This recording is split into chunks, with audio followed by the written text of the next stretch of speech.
to Amanda Hall Psychic and our mini workshop series here on the Gold Coast, live every Wednesday afternoon at 12:30 p.m. here from the Gold Coast, Australia. We're up to workshop number 30, and this week we're going to be working with the Sun in Virgo.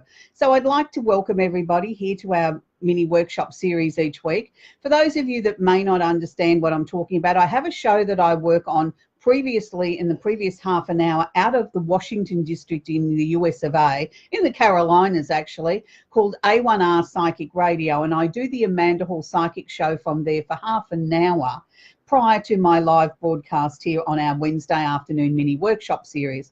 So I'd like to get some T's and C's out of the road before we start. First of all, can I say welcome to you from wherever you are around this amazing planet of ours. Why don't you pop your name into the text bar there so that we can see who you are and say hello. I don't do shout outs during the presentation. I like to try and keep myself focused and on track on the topic at hand of what we're talking about this week. And this week we're going to be working with the Sun in Virgo. Now, that doesn't mean tune out because you're not a Virgo. Please stay with us because there'll be loads of information in there for you as well. Just because you may be a different sun sign doesn't mean that there isn't some information here for you to share. This is not a segment where I do free readings. If you want a reading, can I suggest you head to my website, www.amandahallpsychic.com.au, and when you're at the checkout after you've made your choice, type in the word Facebook in capital letters and you will receive a discount there for that. For those of you that might like to join our newsletter and be up to the minute with everything that's going on and be in line for some extra special promotions throughout the year, you can join our free email service at www.amandahallpsychic.com.au, and when you sign up we'll give you the opportunity to get a free astrology chart emailed to you anywhere in the world. You're under no obligation to purchase anything. We just love to have you as part of the family.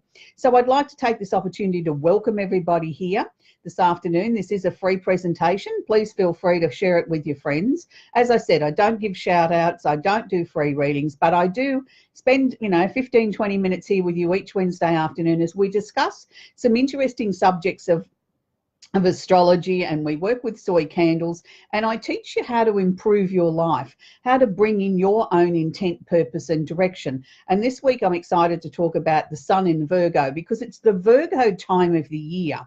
Now, I know a lot of people say, oh, I don't know whether I like Virgo people. And I can remember many years ago, many moons ago, when I first got into astrology, there was two little ditto sayings that I learned. And one of them was nitpicky Virgo. And that stuck with me. And after that, every Virgo that I met, I looked at them and I looked to see whether they were nitpicky or not. And the other one was me first with Aries. And I'm happy to say those still stick with me now 30 odd years later, and I still feel that they're appropriate. The Virgo energy is a lovely energy. The Virgo energy is a flexible or a mutable energy. So it means they're not fixed, rigid, stubborn and pig-headed. It means they will at least give you the consideration of looking at it from your point of view. They mightn't agree with you, but they'll at least look at it. They'll analyse it. They'll sit on it. They'll pull it apart. They'll dissect it like the mad scientist and come back to you with their findings. And quite often it's like they go on and on and on and on and on forever with their deduction of what the situation was of something that you thought was quite simple, and they've turned it into a 44-page document to read on their findings and their answers. But that's okay. We love our Virgos. Virgo is an earth sign. It's a very practical sign. It's the sign where a lot of people sort of say that they have little or no emotion. Now, that's not exactly true. Virgos do have emotions. All signs have emotions. It's just everybody packages and presents them in a different way. And with the Virgo being so analytical and needing to analyze things and understand things from a logical, practical, analytical way, emotions are treated no differently. They're treated as in exactly the same fashion as if we were dissecting an apple and sort of looking at how many seeds are in it and how thick the skin is and how dense the apple is and what flavour it is and what colour was the skin. They treat the emotions in the exact same way. So some people look at this and say, oh, they're emotionless. No, they're not. They're taking it inside their computer brain and they're pulling it apart and dissecting it and analysing it and understanding it, and then they can respond. So they may not seem as the most emotional or demonstrative of the 12 signs. That doesn't mean they're not capable of love, and it doesn't mean they're not capable of being in a loving relationship. It just means they have a different way of sharing that love. You might find that they're very private people and they only want to demonstrate their love and affection in the privacy of their own home and not in public display. Some people affectionately call Virgo the sign of the Virgin. I don't know that all Virgos are virgins, but I do think that they sometimes can be seen as seesawing between being very puranic, very prim and proper, and also the opposite extreme of that of being very promiscuous. So you can sort of see that they can go one way or the other. And one of the things that I learned over the years of working with many, many people and teaching astrology for many, many years is that you start to see patterns and things emerging. And one of the things that I did get to notice throughout my extensive career is that, and this is an interesting little tidbit, is that there's lots of people that work in the sex industry or work in the escort industry, as I prefer to call it. And do you know the most predominant sign, if you were to do an astrological poll, comes back to being Virgo? And at first I really struggled with that because I didn't quite understand how that sort of fitted into the situation. But then it became very obvious to me that it's easy. They treat it as a job. That's how they've analysed it. They've got a service to give. They get paid for the service. They take the emotion out of it. Job done, go home. It's like, working at the bakery, baking the bread, slicing it up, putting it in the packet, selling it to you. But end of the day, job done, go home. And that's exactly how they look at it. They look at it as they're doing a service, they're doing a job. There is no emotion involved in it. Their heart's not involved in it. That's what they choose to do for a living. Not all Virgos work in the escort industry, I must say, either. But I'm just saying that's an example of something that you would sort of think is almost contradictory from a lot of the things that you read about the Virgo energy. Now, also what we need to discuss about the Virgo energy, besides being very, very analytical and being somebody that wants to get to the bottom of issues and understand everything, the Virgo energy is also very, very focused on health, hygiene and diet. Now, when we talk about health, we're talking about physical health. We're not talking about your emotional health. We're talking about if you've got a lump on your arm or a sore toe or you've got arthritis or you've got something that you can physically see. So the Virgos will go to great lengths to really research, understand, to try and get to the bottom of their health issue. Again, they can take it to the opposite extremes, and some Virgos become affectionately known as hypochondriacs because they read something in a magazine or online these days. It used to be the Reader's Digest A to Z of medical conditions was their favourite book.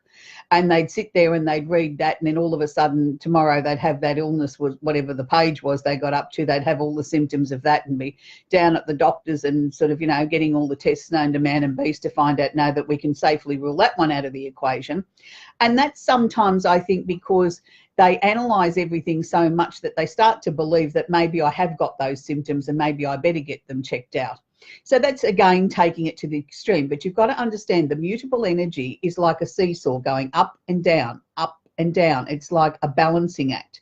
And that's why they take it from one extreme to the other, one extreme to the other.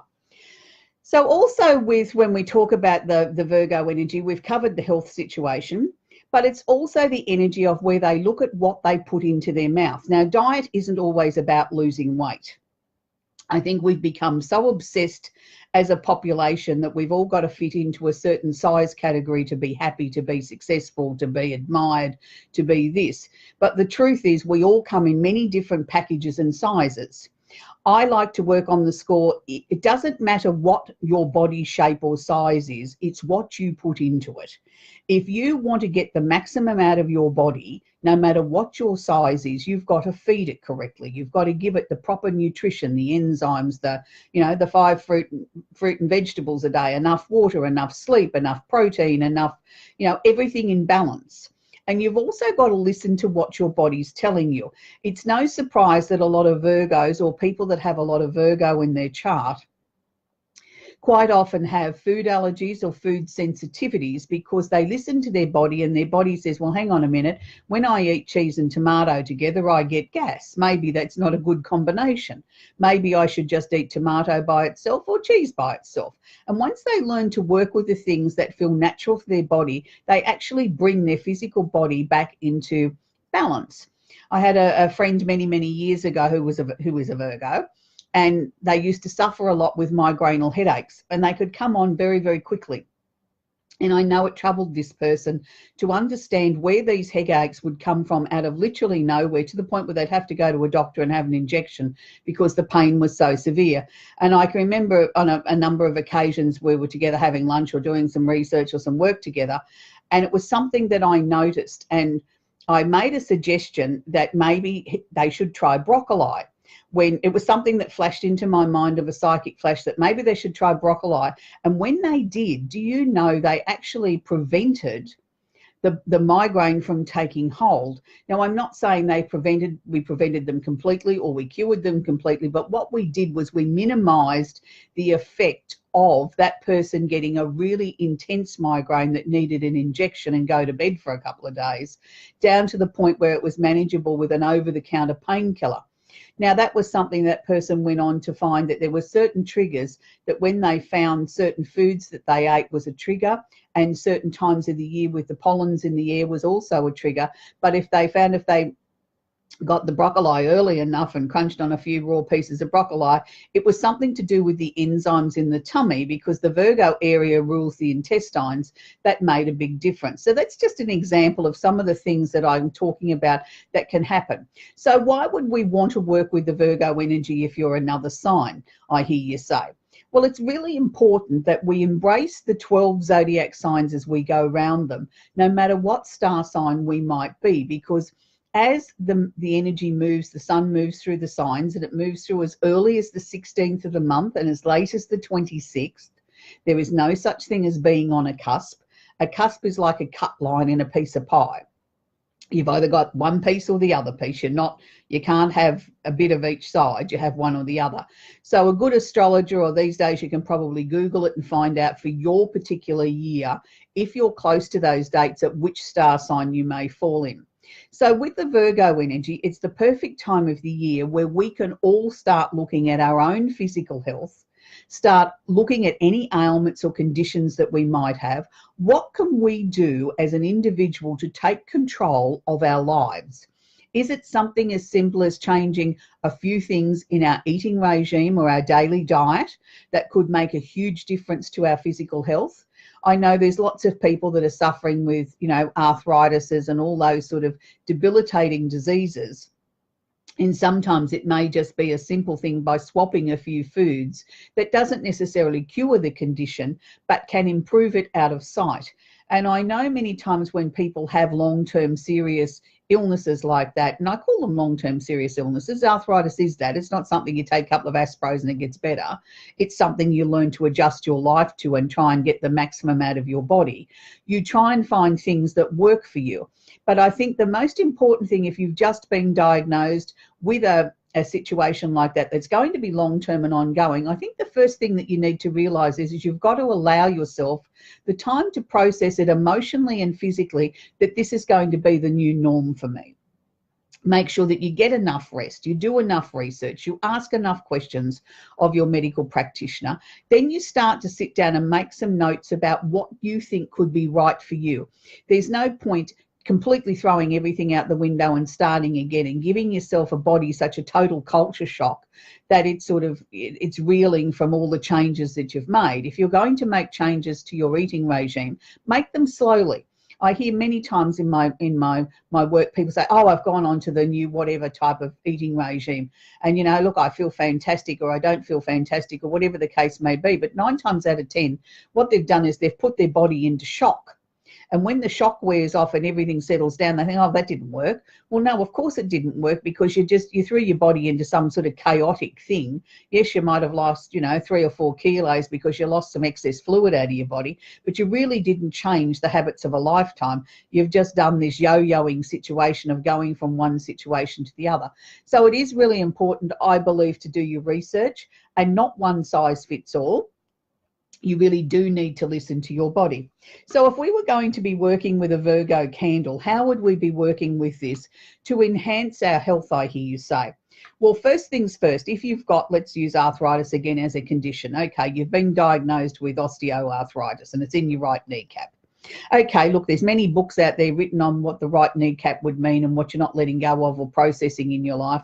Look, I'm not saying that that's wrong. I'm saying that's one layer that we can look at. But we also need to look at, okay, were you a runner? Were you an athlete? Did you have an accident? Did you have a fall? Was there a reason why your right kneecap is playing up and your left one's not? And it could just be something as simple as it's an old injury, and now that you're getting more mature, that it's starting to show you that, hey, hang on a minute, I'm not happy.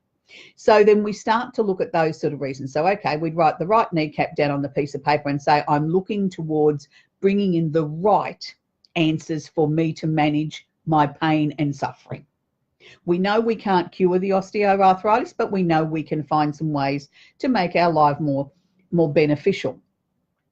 We could also write on our piece of paper, we could write something like, I'm looking to understand my physical needs more. Please guide me in the things that I need to be doing for the next 12 months or the next 3 months or whatever. So that then what we're doing is sending out that intent, that purpose and direction to the universe. These are the things that I want to attract towards me. These are the things that I'm seeking answers.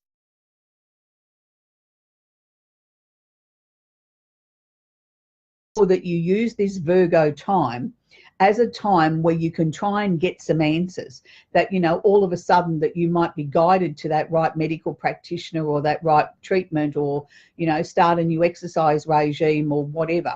I mean, interestingly enough, the Virgo energy rules things like computers. It also ruled things like, when Pluto was in Virgo, the things like we all became more focused on what we were putting into our mouths and more exercise and understanding that people can have food allergies and all those sort of things. We started to seriously look at those things. So we've written our list, we get our candle, and this is an extra large candle, which you'll get if you burn it on normal times. You will get up to about 50 or 60 hours. If you burn alternate wicks, like I like to suggest, one wick, one side of the wick one day and the other side the next day, you can get up to 100 hours burn time out of it. So you've written your list. I always say duplicate your list so that you've got one that you can read out aloud. You've got one that you can pop under the candle. It's up to you whether you do it that way. It just saves you having to move the candle tomorrow and get your list again to read it out, because you need to read it out as you're lighting the candle. Then you can pop it under the candle. Pop it onto a coaster. Never put your glass container directly on the furniture, because the glass container can get hot and it can scorch your furniture. And this is another reason why I like to use a coaster, because the wax itself gets hot. It doesn't get hot, but the glass container can. And as we get changes in barometric pressure, and it only happens very occasionally, but the glass can get hot and the temperature drops and it can crack. So I've found that less likelihood of anything cracking if you put it on a cork coaster before you put it onto the surface itself. So that's what I like to do. I like to burn a candle from anything from 15 minutes to 2 hours. Now, for those of you that might say to me, look, Amanda, that's all well and great, but I don't have that time to sit there and babysit a candle. And we should always stay with a candle. We should never leave them unattended underneath curtains, around children and pets, underneath air conditioners or fans. This is an alternative. Can I suggest you can go to your local supermarket or your, variety store and pick up a melt warmer. This one's an electric one, has a little button on the side. Here in Australia, retail for about $15. Now, this is something that I can then take half a teaspoon of my wax out of my soy candle. I pop it in the top of the melt warmer, do exactly the same thing, read out my list, pop my list underneath my melt warmer and pop that on top of my coaster, and I can turn that on. I can leave that happily going all day. Now, for those of you that might want a smaller candle, that might want to be traveling or take one into the office, we do have a travel pack that you can buy. You can choose to make your travel pack up of any one of our 28 candles. This week I've chosen the travel pack of the 3 earth sign candles, or the 3 that relate to Virgo. So that's entirely your choice. So why would we want to work with that Virgo energy? I still hear you say, well, I think it's important because each and every one of us aren't getting any younger. And particularly as we get to this time of the year, where here in Australia, it's springtime, everything's starting to come to life again. The flowers are starting to come out, and so is the pollen, and hay fever sort of ramps itself up again for those that, you know, are that way inclined, that suffer from hay fever. It's sort of a time of renewal. It's a time when we start to think, gee, I can start peeling off those clothes soon because I can feel the warmth of the rays and summer's on its way. And we're getting towards sort of, you know, looking at towards the end of the year, looking at what we thought we were hoping to achieve this year with our New Year's resolutions and all that sort of stuff. But it's also a time where we start planning for maybe next year as well. So it's a good time, I think, to really start with that planning and start looking at our physical health first. Because if we don't have our physical health, we don't have anything. It doesn't matter how much money you've got, you can't buy your physical health. And I'm not about to sit here and lecture anybody. I mean, everybody has their own ways of doing things. I mean, I personally don't smoke or drink, and I'm not saying I never did. I'm just saying I choose not to now. It doesn't suit my body. I don't like it. Don't feel comfortable with it. It makes me feel sick. But, you know, for those people that do, well, that's your choice. But I am an advocate for listening to what your body tells you it needs. If your body's craving apples, there's something that you're deficient in. There's a difference between, oh, I fancy that, or wouldn't that be nice, to something that I can't get enough of. And sometimes those I can't get enough ofs are things that we shouldn't be putting into our bodies. And people say, well, I can't understand why I've got this terrible craving for salt or chocolate. Well, that usually means that you're deficient in some sort of mineral. And again, I'm not going to lecture you, but that's the sort of thing that maybe you talk to your health practitioner or your alternative health practitioner about why you're craving that. And there would be a reason. There's something that your body is deficient in. I'm not saying that we all have to be perfect, and don't say that I don't fancy a piece of chocolate or a piece of cake or something sweet occasionally or a bag of salty chips. I mean, we're human. And I don't believe that we should deprive ourselves from that either. I mean, I think everything in moderation. But I'm certainly not an advocate for every single day of the week do you go and look for the quickest takeaway or the biggest amount of junk food that you can put into your body, because I don't believe that keeps you fit and healthy either. I do believe that we need to listen to our bodies and listen to getting back to some basics. And I think that's also the message of the Virgo energy too, is getting back to our basic food groups. I can remember when my father was alive, and he was seen as sort of quite a fussy man, quite a fussy eater. And he used to say to me, if you've got good quality food, you don't need to mask it or hide it with all that crap. And he meant sauces and gravies and curries and chilies and garlic and everything. And I'm not saying he didn't like his spices, but what he was getting at, if the food was good quality to begin with, why not enjoy and celebrate what the food is? It shouldn't be disguised and turned into something else. And I always remember that, you know, that was something that sticks with me. My father was a butcher, and I was always in trouble because I didn't eat enough red meat. And I still don't to this day. I'm not a big fan of red meat. And he used to tease me about, you know, being a butcher's daughter and I like seafood. And I just said to him, well, I just don't like the taste of it. I don't like the smell of it. And I don't like the feel of it in my mouth. And he used to tease me about that. But he, again, drummed into me the importance of fresh vegetables and fruit every day. And, you know, if you put those things into your body, the basics into your body, then a little bit of something else you fancy does you no harm. And I've lived by that rule most of my life. And I think if we all lived by that, I think we'd be in a far better place. You know, and good nutrition comes from going, you know, to the fresh fruit and vegetable aisle and getting some basics and starting that way. It's amazing what you can do with a handful of fresh produce. You can turn it into your own masterpiece. And that's what I think we need to do. I think we need to go back to some basics. Not only is it better for our health, but it also saves you money. And it's amazing what you can do. Anybody that knows me well knows that I love electrical gadgets. I have a kitchen of just about every gadget that's ever been put out in the market. I believe in anything that you can do quickly and efficiently is the way to go. And, you know, we have so many amazing gadgets in the marketplace today. There's no reason why we shouldn't be making fresh meals from scratch in moments and still being able to eat well and, you know, not feel deprived and, you know, get enough fresh air and exercise. We have an amazing country that we live in. And, you know, we have beautiful climates. I mean, I know here on the Gold Coast, it's, you know, it's paradise. You know, we have beautiful beaches and plenty of places to walk and swim and all those sort of things. So I'd like to leave you with that note this week. Why don't you try to just make one small change in your eating regime in this next week? Something simple. If you're not a person that gets 2 pieces of fruit in your diet a day, make sure that's your aim, that you're going to start eating 2 pieces of fruit. They don't need to be exotic. 2 apples will do, or 2 bananas. Just try and do something simple like that, and then each week try and make some small change. So next week we're going to be working with a subject that a lot of you are going to say, oh, Amanda, this is not my favourite subject. Next week we're going to be working on the workshop in patience. Have you got any patience? Do you have no patience? I know it's something I had to learn to acquire over the years, and I can remember affectionately laughing quite often with my girlfriend saying patience should be a 4-letter swear word, because that's what it meant to me, that, you know, the reward for patience is more patience. Anyway, well, I'll wind it up now. Look forward to seeing you again next week. Have a great week. Bye for now.